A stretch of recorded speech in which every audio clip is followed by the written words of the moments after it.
Hoy vamos a tener el placer de tener la charla de el trauma craneoencefálico. Esas palabras son tan difíciles, Leo, que son como trabalenguas, ¿verdad? Contarles que el programa de voluntariado desde la Oficina de Promoción Estudiantil viene desarrollando este tipo de actividades con el propósito de ofrecerles a todos los estudiantes de tanto deporte, arte, recreación, vida saludable, información importante para su vida cotidiana y que a veces suena como muy deportivo, como muy susto, pero en realidad un golpe de estos lo puede sufrir cualquier persona en cualquier momento, ¿verdad? Entonces, yo los invito a que participen, hagan preguntas. Leo, como siempre, agradecerte tu presencia, tu apoyo, como siempre lo has hecho. Y entonces está en manos tuyas ya la charla. Gracias, Jonathan. Sí, es como un trabalenguas la frase como tal de trauma craneoencefálico. La idea es pues abordar un poco el tema. Es algo complejo, no, como hemos sabido, pues no es que vamos, o sea, no es como para prepararnos en la atención o para dedicarnos, pues, pero sí reconocer eh, qué podemos hacer y pues sobre todo que sirva en nuestras casas o en los lugares a donde estemos, ¿verdad? Con respecto cuando tenemos una situación de estas. Nada más ahí, bueno, igual, como somos pocas personas, aquí sí los estoy viendo y tengo el chat abierto. Si no, igual Jonathan, ¿verdad? Ahí con el apoyo y pueden preguntar en el momento que necesiten o así. Eh, Vamos a ver entonces trauma craneoencefálico. Vamos a ver si puedo. Sí, sí se ve la pantalla bien y todo, ¿verdad, Jonathan? Sí, estoy Perfecto, compartiendo. perfecto, Ok, perfecto, Leo. Te la oís correcta. bien y te ves barbudo. Ok, esa es la pandemia, la cosa. Pura vida. Yo pensé que Este... era, yo pensé que era la rasuroremia. Es que sí, no ha llegado el barco todavía. Ok, vamos a dar una definición como tal de trauma craneoencefálico, que sería la alteración de la función cerebral por fuerzas directas o indirectas aplicadas al cerebro. Entonces, la fuerza, por ejemplo, de un objeto que golpea la cabeza o una lesión penetrante como una herida por arma de fuego, producen una lesión directa en los tejidos, en el cerebro o, para usar una palabra parecida, en el encéfalo. Entonces, encéfalo sería todo lo que está dentro de la cabeza. En es dentro y céfalo es cabeza. Entonces, ahí podemos más o menos decir eh, trauma craneoencefálico de ahí va derivando, ¿verdad? Cráneo encefálico, lo que está dentro de la cabeza. Entonces, pueden ser por fuerzas directas, como un golpe directo o como una lesión penetrante, o también lesiones indirectas. Si nosotros vamos en un vehículo y nos detenemos súbitamente por una colisión, o sea, nos detiene al colisionar nos detiene súbitamente una fuerza de desaceleración, o por el contrario, estamos queditos y somos colisionados por el cáncer, entonces una fuerza de aceleración. Entonces, a esas fuerzas, por ejemplo, aceleración o desaceleración, son lesiones indirectas que podrían causar que haya daño en el tejido dentro de la cabeza, en el encéfalo, en el tejido parenquimatoso, en las diferentes estructuras. O también, si yo recibo un golpe de un lado, eh, por ejemplo, recibo un golpe de un lado, lo que está dentro de la cabeza puede moverse hacia un lado y retornar hacia su lugar y tener una lesión contralateral. Esas son las fuerzas indirectas. Para eso, debemos conocer un poco lo que es la cavidad o la bóveda craneana, que tenemos ahí nosotros en la bóveda craneana para poder entender un poquitito o para poder comprender más fácil un poquitito qué es lo que sucede. Vamos a pasar por acá. Bueno, esta imagen no se ve muy bien, creo como pixeleada. Ahorita que abrí la pantalla grande me di cuenta.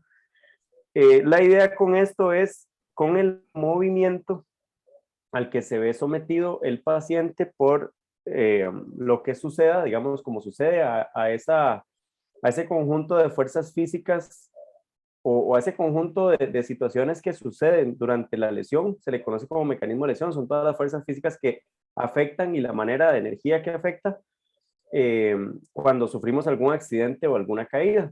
Entonces, acá vemos como hay un golpe hacia este lado y una lesión contralateral. Todo lo que sucede, vemos que hay un espacio más grande. Todo lo que está dentro de la cabeza, al aplicar una fuerza en este lado, va a tratar de quedarse por inercia en donde está hasta que se mueva hacia el otro lado y tiene o podría tener una lesión contralateral. Esto, Leo, nada sí, más un comentario pequeñito. ajá, Ustedes a veces se preguntarán y que por qué esto les sirve a todos. Pero, por ejemplo, si van en una microbús y se van trasladando para una gira, a bailar, a hacer una gira de voluntariado, y hay un accidente dentro de la microbús, esos movimientos en la cabeza pueden darse perfectamente y por golpes entre ustedes mismos, contra un vidrio lateral o lo que sea. En el deporte, choques entre jugadores, caídas, igual cuando estamos trabajando en voluntariado, una rama que caiga, que golpee, etcétera. Pueden pasar mil de esas cosas que se ajustan a cualquier situación de nuestra vida cotidiana. claro. De hecho, bueno, la principal causa de trauma craneoencefálico en Costa Rica, un estudio del 2015 con pacientes del Hospital Calderón Guardia, la principal causa va a ser accidentes de tránsito y la segunda caídas. ¿Qué caídas estamos propensos nosotros? Pues en jornadas de voluntariado o alguna situación. Y también hay otra parte ahí por agresiones, ¿verdad? De un trauma directo a la cabeza por agresiones y otra pequeña parte también eh, por práctica del deporte. Es una también por lo que puede suceder. Entonces aquí vemos lo que, digamos, o diferentes dibujillos, pues, para poder decir esto de la fuerza física externa, de la fuerza física externa que causa lesión directa, como un golpe acá en la parte de arriba de la cabeza, o aquí, digamos, otro golpe. En este hay un golpe contra un objeto fijo que ocasiona, al haber movimiento primero hacia adelante y posterior hacia atrás, una lesión indirecta en la parte, digamos, contralateral, por llamarlo de alguna manera. Entonces, dentro del cráneo, o para hablar un poco de la bóveda craneana, si vuelvo a ver a este lado es porque ahí está el monitor y estoy viendo la imagen que les estoy proyectando, no hacia la cámara. Para hablar un poco de la bóveda craneana y a donde le señalo. Es una cavidad completamente cerrada que no permite expansión. El cráneo está compuesto por diferentes huesos que ya están fusionados en la edad adulta y ya no permite expansión. Si nosotros tenemos un problema abdominal, una colitis, por decir algo, y entonces el colon está inflamado por alguna situación, entonces la pancilla se nos infla, digamos, hay complacencia de esa inflamación y hay una distensión abdominal.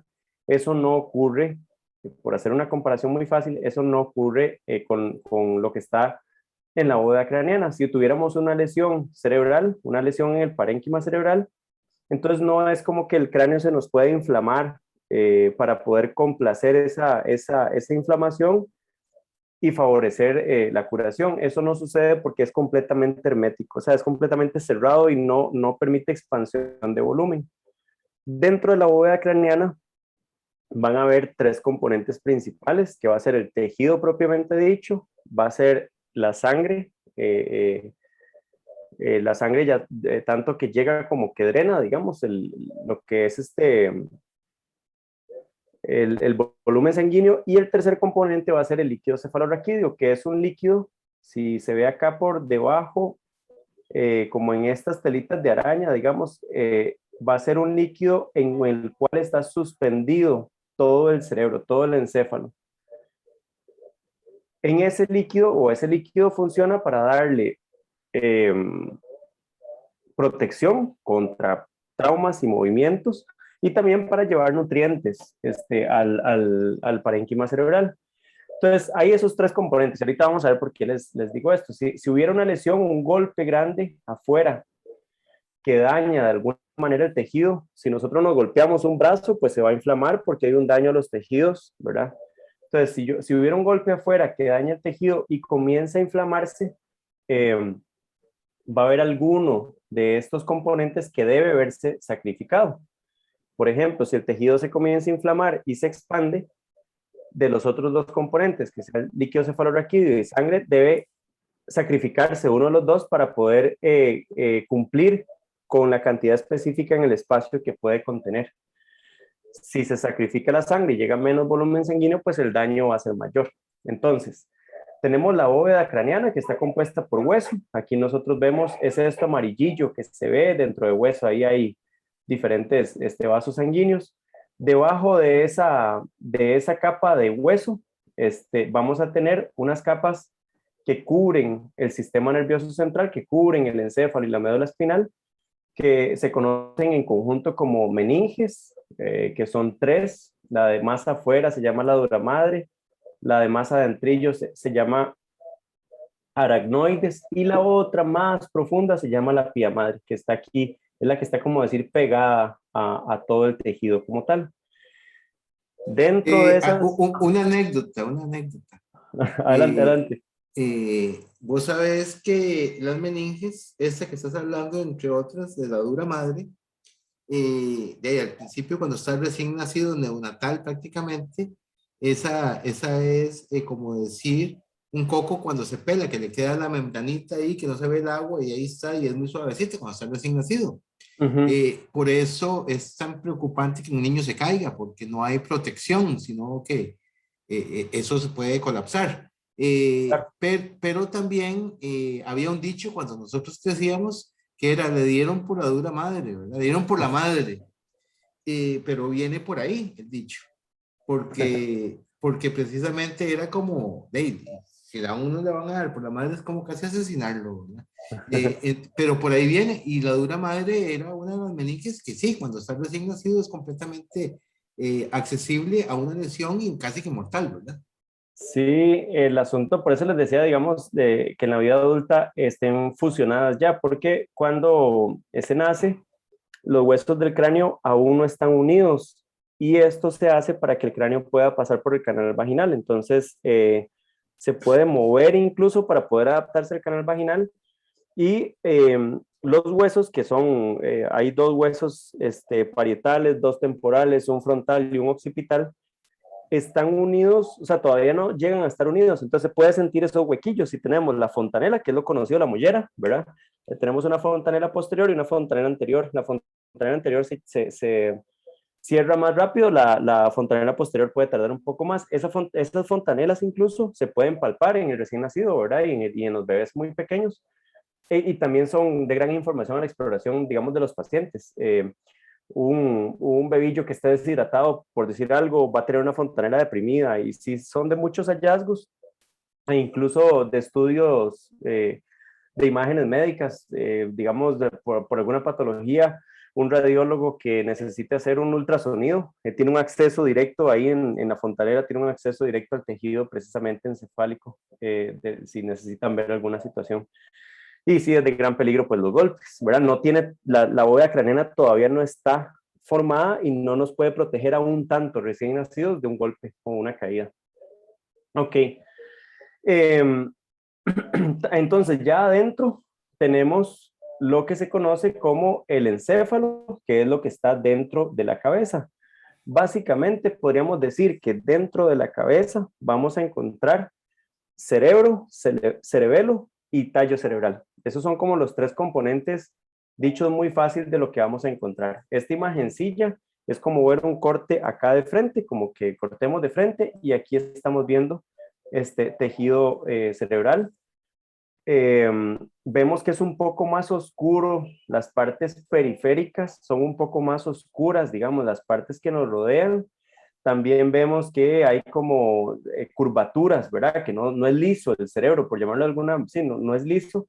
Y esto es porque al estar tan evolucionados y tener tantas funciones tan cargas que podemos procesar y ejecutar, es una manera de poder almacenar en un lugar tan pequeño gran superficie. Imagínense si tuviéramos que hacer todo esto sin pliegues y gran, ocuparíamos una cabezota enorme para poder tener toda esta superficie extendida. Y esto oscuro que vemos al final, esto oscurito que vemos al final, digamos como en las partes distantes, es lo que se conoce como sustancia gris. Y se llama sustancia gris y se ve más oscuro así, porque ahí se contienen todos los cuerpos de las cabezas, perdón, de las neuronas, todos los somas neuronales, la cabeza de la neurona se contiene ahí, que es el lugar principal donde se gesta el impulso, y lo blanquito que se ve acá son las proyecciones de las neuronas que van a llegar hasta los diferentes lugares a dejar su información. O también las proyecciones de las neuronas que llevan la información dependiendo del lugar a donde estemos. Bueno, hay un dato curioso. Estos que están aquí, que también se ven pues oscuritos, son otras estructuras súper complejas de esta parte del cerebro. Son unos núcleos ahí muy complejos en toda la función cerebral. Ok. Vamos a ir a la siguiente. Vamos a tener diferentes, o podemos clasificar el trauma craneoencefálico en 3 niveles: el trauma craneoencefálico leve, el trauma craneoencefálico moderado y el trauma craneoencefálico severo. Esto hablando específicamente de un trauma craneoencefálico, ¿verdad? No. Muchas veces un paciente que posea trauma craneoencefálico tiene también otras cosas. Imaginémonos un accidente de tránsito en donde el paciente está grave, entonces sí tiene obviamente trauma craneoencefálico, pero también podría tener algún otro tipo de lesión, como alguna hemorragia interna o alguna situación que requiera ser corregida. Ok, entonces el trauma craneoencefálico leve, ¿cómo usamos nosotros o cómo se usa para poder identificarlo? Existe una escala, que son estas iniciales que están acá, que se llama escala de Coma-Glasgow. Entonces es una escala que nos dice el nivel de conciencia del paciente, y ahorita la vamos a mencionar nada más como para tenerla o como para saber de qué es, pero es algo, nosotros la usamos por lo menos en ambulancia, a nivel extrahospitalario, a nivel hospitalario también se usa, y es algo como para orientarnos sobre el nivel de conciencia del paciente. Es una escala que se valora con puntos, se valoran 3 áreas que nos dan cierta cantidad de puntos. Alguien que esté fallecido, por ejemplo, el Glasgow mínimo es 3, y el Glasgow máximo, como ahorita todos que estemos despiertos, es un Glasgow de 15. El máximo valor es 15 y el mínimo valor es 3. Entonces, un trauma craneoencefálico leve es aquel que tiene una escala de Coma-Glasgow mayor o igual a 14. O sea, puede estar en 15, yo puedo tener un trauma craneoencefálico que estar despierto, sería leve. Puede que ya no esté tan despierto, sino que yo estoy un poco dormido, ahorita vamos a ver, o incluso puedo estar inconsciente como en el severo. Entonces acá vemos qué es lo que valora la escala Coma-Glasgow. Resulta que va a valorar 3 áreas, que es la respuesta ocular, la apertura ocular o respuesta ocular, la respuesta verbal, o sea, como yo estoy hablando, y también la respuesta motora. La motora se refiere a movimiento, a la respuesta de movimiento. Entonces, aquí, bueno, la clase igual se la comparto a la presentación, se la comparto a Jonathan, y ellos se la hace llegar ahí por medio PDF, por si lo quisieran tener, lo pueden buscar ahí en internet. Evidentemente es más fácil valorar a un adulto que a un lactante, porque a un adulto yo le puedo preguntar para ver la respuesta verbal y pues cómo se siente, y yo decir estoy bien. Con un lactante eso se complica un poco. Entonces vamos a ver solo la escala de Glasgow solo para el adulto, por cuestión de facilidad, digamos, de comprensión. Entonces una persona que tenga los ojos abiertos, tiene una apertura ocular espontánea, va a tener 4 puntos, como estamos todos ahorita. Si resulta que no tiene los ojos abiertos, sino que está cerrado, y cuando uno le habla, abre los ojos, entonces tiene 3 puntos. Si aunque uno le hable, no cierra los ojos, entonces uno le hace algún estímulo doloroso, ¿verdad? Como algún pellizquillo o algún estímulo doloroso, y ahí si abre los ojos, significa que tiene 2 puntos, o nos dice que tiene 2 puntos. Por eso dice ante dolor, abre los ojos. O si definitivamente no abre los ojos de ninguna manera, pues entonces tiene un punto. La respuesta verbal Si yo estoy alerta y orientado, ¿cuál es su nombre? Ah, mi nombre es Leonardo Quiroz. ¿Qué le sucedió? Me golpeé la cabeza y ¿se acuerda qué le pasó? No muy bien, pero no sé qué estaba haciendo yo, pero sí, y si yo le pregunto, bueno, digamos, ¿cómo se siente? Ah, me duele un poco la cabeza. Entonces estoy alerta y orientado, eso vale 5 puntos. Si yo estoy un poco desorientado, no sé a dónde estoy o algo, pues vale 4 puntos y ahí voy para abajo hasta sin respuesta. Y en la respuesta motora, si yo le digo al paciente, mire, ¿puede levantar esta mano? Usted lo levanta. O estrípeme la mano, usted le da estrípeme la mano, y entonces el paciente estripa bien la mano. Resulta que obedece órdenes, tiene 6 puntos y ahí para abajo, incluso hasta llegar a no tener respuesta. Y hay unas posturas, aquí viene flexión de decorticación o extensión de descerebración, que ahorita las vamos a ver en una imagen para más fácil, porque son un poco complejas ahí. Entonces, esto es lo que nosotros valoramos para saber si el paciente, para saber el Glasgow que tiene el paciente, cómo está el paciente. Resulta que nosotros tenemos este niño, ¿verdad? Y podemos ver que la lesión de afuera es muy aparente. Aquí, obviamente, hubo un golpe, pero la lesión es superficial. Lo que yo estoy viendo aquí es superficial. Esto es solo piel, digamos, el componente es piel. Si me voy un poco más para adentro, entonces tengo que pensar en cráneo, ¿verdad? Que haya alguna fractura. El cráneo es de los huesos más fuertes que hay en el cuerpo. Y si me voy para adentro, porque si fuera por piel, no le va a representar problema, no va a haber amenaza contra la vida. Si hubiera una fractura, por ejemplo, solo la fractura, si solo pensamos en hueso, por solo fractura tampoco va a amenazar la vida. Pero si pensamos más para adentro, ¿verdad? ¿De qué pudo suceder con ese cerebrito cuando el paciente se golpeó?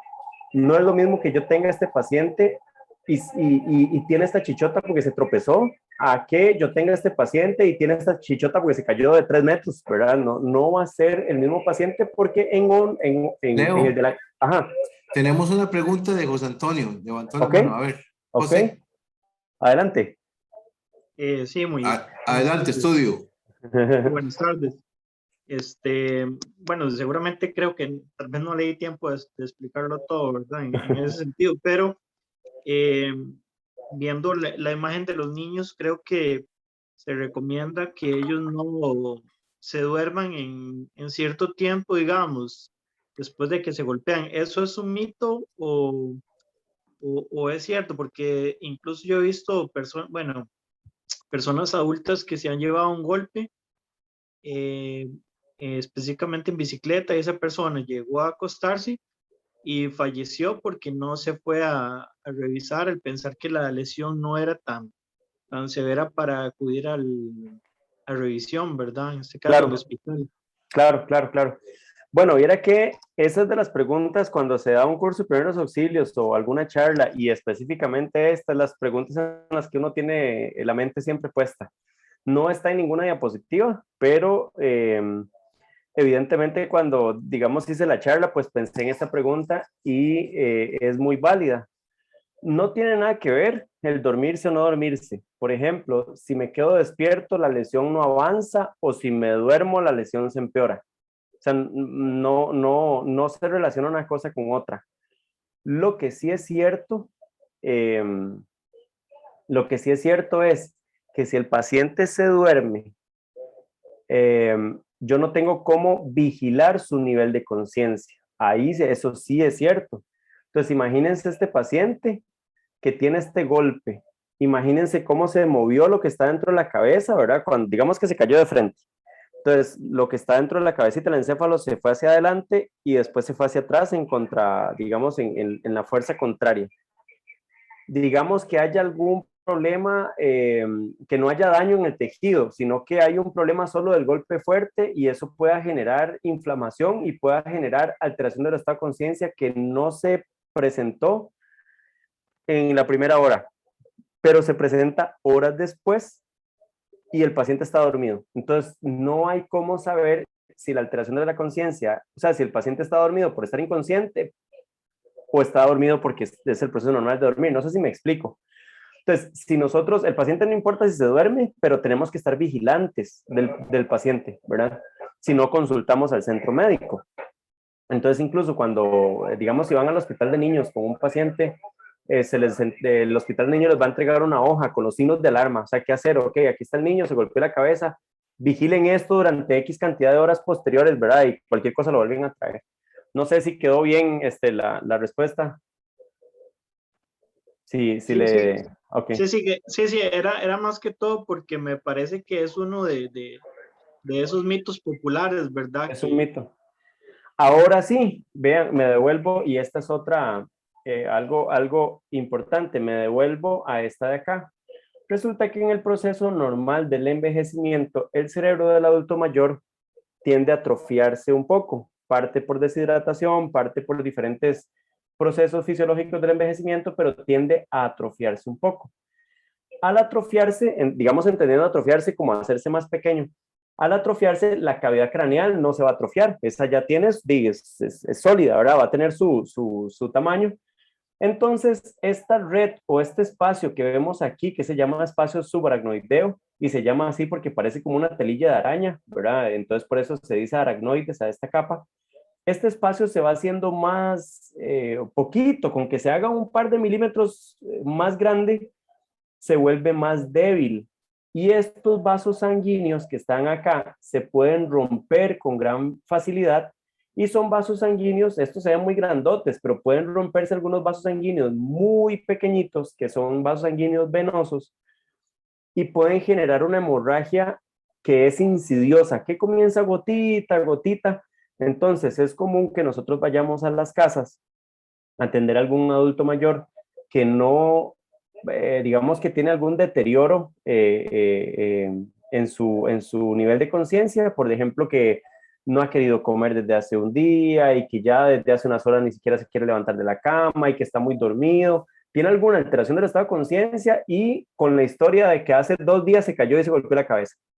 Pero nada más un golpe, pues ahí con una marca como la del chiquillo que se ve ahí en la foto o hasta menor, y eso puede ser porque hay alguna hemorragia dentro en este espacio, se llama hemorragia subaracnoidea, que es una hemorragia lenta en instaurarse, que aunque lo hubiéramos llevado inmediatamente al hospital y se hace un TAC inmediatamente, no se va a notar porque el sangrado es insidioso, muy pequeño, muy poco a poco. Entonces eso sí también puede suceder. Ahí hay que tener con los adultos mayores especial cuidado también. Leo, preguntan, Sí, ¿por qué hay golpes que sí se levantan como chichotas y hay golpes que no? ok, la chichota propiamente dicha, esta que vemos aquí, es la acumulación de sangre, se llama hematoma, es la acumulación de sangre. Entonces, todo dependiendo de la suerte que tengamos, de la anatomía del paciente y si pescamos un vaso sanguíneo que pudo romperse como para que se hiciera chichota así tan grande. Y hay unas que hasta se ven moradas y otras grandísimas, así. Eso es dependiendo si hubo algún vaso sanguíneo lesionado. También dependiendo del objeto con el cual sufrimos la lesión. Si no es lo mismo golpearse con un filo de una mesa que golpearse contra el suelo, ¿verdad? Claro. Luego aquí dice que hay personas que se exponen a golpes constantes en la cabeza, aún teniendo protección. Por ejemplo, jugadores de fútbol americano pueden llegar a tener efectos secundarios. Sí, claro, de hecho hay una película sobre eso. Y sí puede haber trastornos en el tejido e incluso, digamos que se vean como trastornos de conducta o algunas cosas. Sería interesante buscar específicamente sobre eso, pero sí existe una patología descrita. Hay una película, no recuerdo ahorita el nombre, del médico que describió eso por primera vez. Y es relativamente reciente digamos, el problema presentado. Ok, entonces, ¿cómo reconocer el trauma craneoencefálico? La historia del mecanismo de lesión, ¿verdad? Puede que nosotros digamos, bueno, es un paciente, qué sé yo, digamos que yo sufrí una caída y caí sobre una almohada. Entonces yo no voy a tener eh, ninguna lesión física externa, así que yo pueda decir, sí, aquí está el golpe, pero lo que está dentro de la cabeza sí se movió y sí pude haber tenido alteración del estado de conciencia. Entonces el mecanismo de lesión es muy importante. Y hallazgos en la exploración, como cuáles hallazgos. Puede haber alteración del estado de conciencia, o sea, un paciente que se golpeó la cabeza y estuvo inconsciente por pocos minutos, o incluso un paciente que lleguemos y desde que llegamos está inconsciente, ¿verdad? Ya muy grave. Puede haber náuseas, puede haber vómitos, puede haber alteración de la visión, como ver doble o alguna situación. Puede haber alteración de la memoria. Es como un paciente es cuando se golpea muy fuerte la cabeza, que pregunten muchas veces qué sucedió. Entonces, pero qué raro, no sé, me acuerdo de un paciente, qué sé yo, ahí por la sabana, accidente de tránsito, motocicleta contra un carro. Él viajaba con casco y no recordaba qué pasó. Entonces, pero ¿qué estoy haciendo yo aquí? ¿Qué fue lo que sucedió? Mire, don fulano, usted venía en motocicleta y es que tuvo un accidente. Ah, ok, le entiendo. Y 10 segundos después, ¿pero qué sucedió? ¿Qué estoy haciendo yo aquí? Mire, señor, es que usted... Y así le repitamos 1000 veces, definitivamente no se va a acordar porque está alterado una parte del sistema nervioso que es o una parte, perdón, del encéfalo que procesa la memoria a corto plazo. ¿Y se va a llegar a recuperar de eso? Sí, sí, claro, se va a llegar a recuperar de eso. Se altera una parte que se llama el circuito de Papez, que es lo que nos da la memoria a corto plazo. Entonces el paciente va a hacer preguntas repetitivas y le podemos preguntar y yo me puedo enojar, ya, no sea majadero, no pregunte, que esto no tiene nada que ver porque tiene una alteración del estado de conciencia por el trauma que tiene, ¿verdad? Más bien ahí por desconocimiento se ve yo que estoy actuando mal, si me llego a molestar o a pensar que el paciente me está vacilando por estar preguntando tantas veces. Entonces por eso puede haber alteración de la memoria, puede haber incluso convulsiones o posturas anormales como estas que están acá. Un paciente que sufre un golpe en la cabeza y tiene alguna de estas dos posturas, es realmente una emergencia porque indica una lesión. La diferencia en las posturas lo que indica es una lesión, o sea, es el nivel de la lesión, específicamente en dónde está sucediendo, o por encima de dónde, o por debajo de dónde está sucediendo la lesión. Entonces, esto, ahora que yo les decía de escala de Glasgow, que tenía flexión de descerebración flexión de decorticación o extensión de descerebración, son estas dos posturas. Esto es un paciente que estaría grave completamente si está ocurriendo esto posterior a un golpe en la cabeza. Otro hallazgo que podemos tener son las pupilas desiguales o anisocóricas, que es lo que vemos aquí abajo. Eso se puede presentar también y eso indica que hay una lesión grave. También podrían presentarse pupilas contraídas o pupilas dilatadas, también podrían presentarse, y las de arriba son pupilas normales, que tienen que estar ambas del mismo tamaño. Esto nos indicaría que hay una lesión.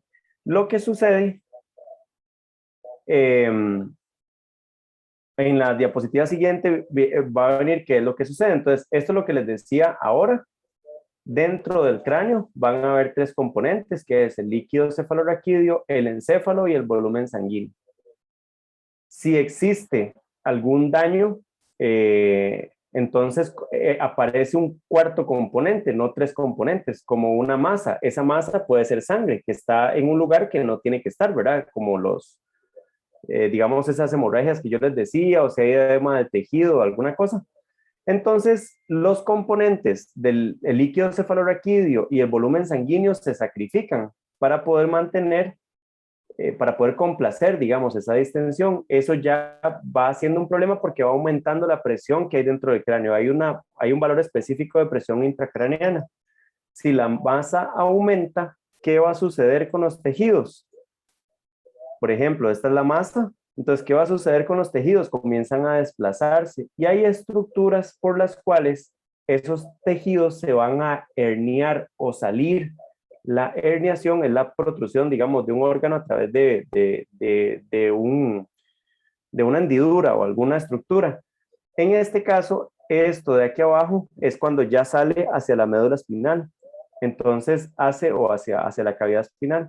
Entonces, puede protruirse. Al desplazarse tanto todo este tejido, es que podemos tener esta desigualdad en las pupilas. Vamos a ver. Ay, ya que es esto, se me fue para atrás todo. Ok. Al desplazarse tanto es que vamos a tener esta desigualdad en las pupilas dentro de otras maneras que nos pueden presentar. Ahora sí, ¿qué podemos hacer nosotros? Bueno, vamos a asegurar escena, o sea, no vamos a correr riesgo, por decir algo. Si el paciente es por una caída o porque le cayó algo en la cabeza o porque no sé, es espectador, digamos, en un partido de béisbol y le pegaron un bolazo y el partido continúa y estamos nosotros ahí, y pues es una manera de tener una escena insegura. Entonces, si está de nuestra, digamos, dentro de nuestras capacidades y equipo que tengamos, asegurar escena, tenemos que solicitar ayuda cuando un paciente sufre un trauma craneoencefálico, requiere valoración, ¿verdad? Para poder determinar si requiere observación por más tiempo, si requiere algún tratamiento específico. No debemos mover el paciente. Imagínense, digamos, un golpe en la cabeza, todo lo que se pudo mover, el cuello y el problema que eso pueda suponer.